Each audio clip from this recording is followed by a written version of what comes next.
contando com a presença do deputado Samuel Moreira, deputado federal Samuel Moreira, tá na Casa Civil, né, deputado? Isso. Eu quero entrar aqui em um assunto talvez não tão confortável para o senhor, não sei como que o senhor entende isso.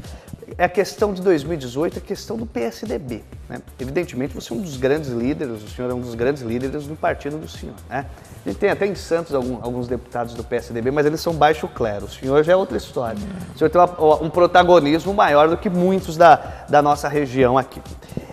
Hoje o PSDB, ele evidentemente está tentando se estruturar para disputar aí as eleições presidenciais, né? O Aécio Neves me parece ter uma série de complicações que devem minar o poder de articulação política, até mesmo interna, no PSDB, para se viabilizar. O Geraldo Alckmin segue o caminho aí a todo vapor, surgiu uns apontamentos aí, mas me parece que ele está tratando a situação até de um modo tranquilo, não parece ter nada de tão consistente a ponto de inviabilizá-lo. E hoje ele tem uma sombra que, embora publicamente tenha dito que não é candidato a presidente, etc, etc, mas hoje o cronismo político já começa a dizer que nos bastidores ele começa a aventar essa possibilidade, que no caso é o prefeito de São Paulo, João Dória. Como o senhor enxerga esse cenário? E antes do senhor entrar no cenário, como o senhor enxerga a administração do João Dória em São Paulo? Olha, eu acho ainda com 6 meses, sempre é um tempo ainda de início. Eu acho que o João, ele está muito disposto, tem uma presença muito forte na mídia, está muito atento à cidade, muito dedicado. Eu gosto muito dele, ele é um amigo nosso, ele é muito carismático, ele é uma pessoa extremamente dedicada. Eu acho que ele está indo bem, a administração dele está indo bem. Tem encarado algumas questões tem tempo ainda pela frente, mas tem tempo pela frente, nós confiamos nele e depositamos nele toda a nossa confiança, nós temos convicção que será um bom prefeito e está indo bem. Eu queria só fazer uma correção de início, primeiro falar dos meus amigos parlamentares aqui da região, excelentes deputados, não tem alto clero, baixo clero, somos todos do mesmo time, amigos nossos. E também dizer para você o seguinte, o PSDB realmente vive um momento extremamente complexo. O Aécio Neves precisa se afastar definitivamente da presidência do partido. Ele precisa sair da presidência do partido e se defender. Ele precisa fazer a sua defesa, né? Ele tem acusações gravíssimas que pesam contra ele e ele, como qualquer um, deve ser investigado e ele, como qualquer outro, deve se defender. Mas sair da presidência definitivamente o senhor entende que do PSDB. Prejudica o partido essa permanência dele? Essa forçação de barra dele? Olha, eu não vejo... Que é o maior nome. Eu não vejo uma forçação de barra, mas é evidente que aos olhos da população é estranho você ter ainda alguém que poderia já ter deixado definitivamente a presidência do partido, até para o bem dele. Porque na medida em que ele fica ainda como presidente do partido, é evidente que a mídia se interessa mais ainda pelas questões relacionadas a ele e cria até às vezes mais dificuldade para que ele possa se defender. Então, para que ele tenha tranquilidade, é melhor ele se afastar e ir fazer a sua defesa. Essa é a minha opinião, pessoal, inclusive. Claro. E quanto às candidaturas de 18, evidentemente nós vemos uma realidade bem diferente, onde as acusações estão sendo feitas e nós sempre defendemos as investigações. O governador Geraldo Alckmin, eu tenho absoluta convicção, não há envolvimento dele com absolutamente nada. Você pode ver, inclusive, as tipificações das denúncias. Não há uma tipificação, qualquer tipo de contrapartida, corrupção, e não haverá. Ou gravação ou ligação nada, direta ele a ele, nunca tratou com ninguém, contrapartida de obra, dinheiro para campanha, ele se dedicou à campanha dele. E nós temos plena convicção que qualquer denúncia contra ele será absolutamente arquivada, não há nada. Outras pessoas vão ter que se defender. Obviamente, a tipificação da acusação pode ser um pouco diferente, de contribuição lá para a campanha via Caixa 2, que também deve ser apurada. Não, é uma tipificação de crime, tem que ser apurada, né?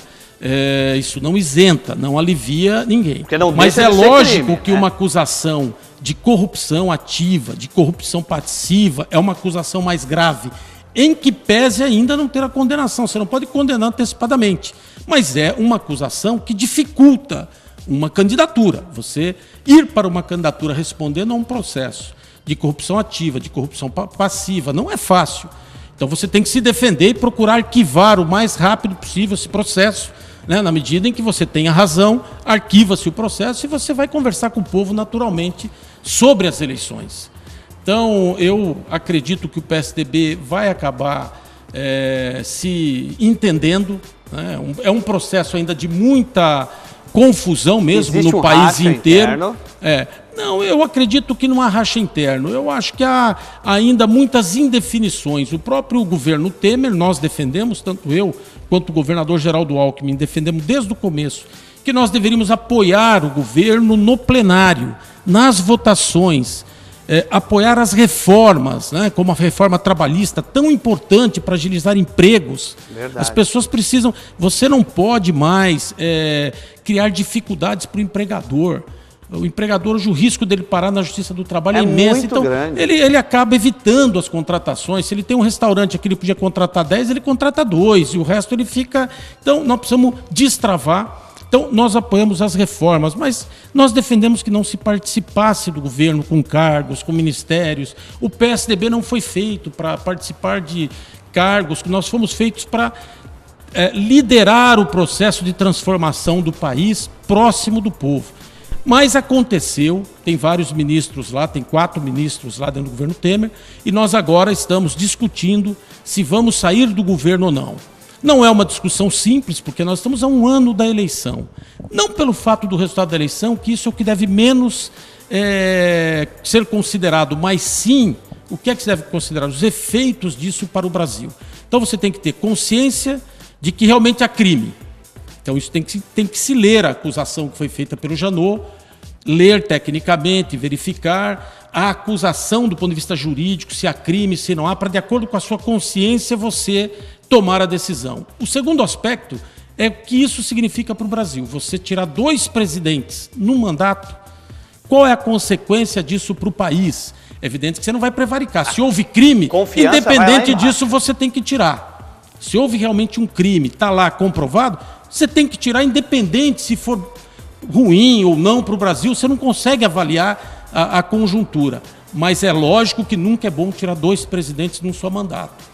E terceiro, você também está muito perto, está 1 ano do processo eleitoral. Na verdade, você está a menos que isso, porque ano que vem já vão se discutir uma nova realidade para o país, e eu acho que vai ter uma esperança renovada para o país, com a possibilidade do povo escolher um novo presidente. Você acha que o PSDB ainda tem gás para chegar para o país numa eleição em 2018 e dizer, nós temos um projeto de governo? Olha, eu acho que os nossos governos em São Paulo são um grande exemplo. Vou te dar um exemplo do governador Geraldo Alckmin. Veja os estados por aí, estão quebrados. Rio de Janeiro, Minas, Rio Grande do Sul. O governo de São Paulo sempre austero, cuidando do dinheiro público e fazendo investimentos. Eu vou te dar exemplo. Tem um hospital sendo construído aqui em Peruíbe. Tem um hospital para inaugurar aqui em Itanhaém. Os estivadores foi inaugurado agora em Santos. O novo hospital de registro que está sendo construído está com 89% da obra pronta, vai ser entregue em breve. Nós estamos falando aí de 4 vezes mais leito do que se tinha na região. Quer dizer, são investimentos importantes que estão sendo feitos. O projeto que nós temos da duplicação, talvez a gente consiga esse ano ainda fazer a concessão da duplicação de Peruíbe até a BR-116. O governo de São Paulo não parou. Tem dificuldades? Tem, mas não parou graças a um governo correto, sério, com o pé no chão, equilibrado, fazendo investimentos, trabalhando certo. Então, o Geraldo, por exemplo, o governador Geraldo Alckmin, ele é um homem experiente, né? Já foi 4 vezes governador, conhece bem o Brasil, já foi candidato a presidente uma vez, conhece bem o Brasil. Perdeu para o Lula, né? É um homem, exatamente, perdeu em 2006 para o Lula. É um homem preparado e com certeza sairá ileso de toda essa confusão jurídica que está acontecendo no país, das acusações que estão acontecendo no país. É uma grande alternativa. Então o PSDB tem alternativas para esse processo. Então nós vamos continuar trabalhando. A melhor forma de servir ao Brasil hoje é cumprindo a sua obrigação. Então ele como governador, eu como secretário, Luiz Maurício como prefeito, cada um fazendo a sua parte. Não se preocupar muito com eleição, campanha, larga as coisas e vai fazer campanha por aí. Não, tem que se dedicar àquilo que você se propôs, àquilo que o povo te referendou para que você faça. Então nós estamos confiantes aí numa caminhada. Eleição não é tudo, não vale ganhar de qualquer jeito, ganhar de qualquer jeito também não vale. Nós temos que ser democratas, não ter apego a cargo. Claro. Eu acho que o grande erro do PT foi esse, era muito apego, valia poder, tudo. Né? Valia tudo para ganhar a eleição. E não vale tudo para se manter no poder. Então nós temos que ter... Nós estamos vendo na Venezuela o resultado disso. Você vê, olha lá a quantidade de mortos já, a encrenca que está. Então é uma pena o que está acontecendo na Venezuela, você lembrou muito bem. Então não vale a pena, não vale ganhar de qualquer jeito. Nós vamos continuar o nosso trabalho esperando que lá na frente o Brasil possa olhar um conjunto e retomar suas esperanças no futuro. O Brasil é muito viável, viu, Cris? Não tenho dúvida. O Brasil tem 204 milhões de habitantes. Tem consumo interno, tem território para produzir muito. O Brasil exporta muito hoje, muito alimento. O Brasil tem um futuro imenso. A questão da energia, o Brasil tem várias alternativas de energia, porque a energia vai baratear as coisas no futuro. Você veja, nós estamos tirando água para a capital. Aliás, essa é outra coisa que o Alckmin enfrentou bem, que foi a crise hídrica na capital. Nós estamos tirando água lá, vai inaugurar agora em breve, daqui a alguns meses, a 83 quilômetros da capital. Custa, porque tem a energia para bombear essa água, alguma coisa por gravidade, você tem... Mas você reduzindo energia, você reduz o preço de tudo. Verdade. Então nós temos muito potencial no Nordeste, energia eólica, nós temos energia solar, capacidade de desenvolver tecnologias que promovam principalmente a redução de preço de energia para o país crescer mais. Logística, São Paulo hoje das 20 estradas do Brasil, as 19 melhores estão em São Paulo. Verdade. Entendeu? Então tem uma estrutura que nós precisamos levar também para fora de São Paulo. Não adianta São Paulo estar de pé e o Brasil está quebrado. E quando Brasília vai mal, todos os estados têm dificuldade. E os municípios também. Perfeito. Então, acho que 18 é uma nova esperança no ar aí. Tá certo. Deputado, obrigado pela presença aqui mais uma vez. Foi muito interessante o bate-papo, né? Deixa eu até... Vamos até encostar aqui na câmera central aqui para a gente terminar o programa. Muito interessante, deputado, o bate-papo aqui. Dava para fazer um programa de 2 ou 3 horas, fica para uma próxima aí. Antes de concluir, eu tenho uma última perguntinha para o senhor. Nós temos aqui o 9º deputado federal mais votado no estado de São Paulo, o 23º no país, uma trajetória invejável, enfim, um know-how político. Hoje, se o governador Geraldo Alckmin deve, segundo as configurações, disputar a presidência, nós precisamos, evidentemente, que todos os partidos tenham candidatos, mas o PSDB provavelmente vai para o pleito, né? Não vai deixar para o Márcio França, imagino. O senhor pensa em disputar esse cargo ao momento? Não há hipótese de eu disputar Zero. esse cargo. Não, zero. Eu gostaria muito de ser deputado federal mais uma vez, ajudar o Brasil com um novo governo a partir de 18 e ajudar o país a fazer as reformas, a melhorar mais. Eu acredito muito no país e quero mais um mandato federal. Eu fui 2 vezes prefeito, 2 vezes deputado estadual. Eu acho que 2 vezes federal consolida bem, é mais um tijolinho nessa edificação sólida para poder estar cada vez mais preparado. Então é com muita satisfação, às vezes, que eu até recebo uma ou outra manifestação com relação a isso, mas a hipótese é zero. Hoje. O Márcio França é muito amigo nosso também, está preparado, é vice-governador, tem outros nomes também, tem no PSDB.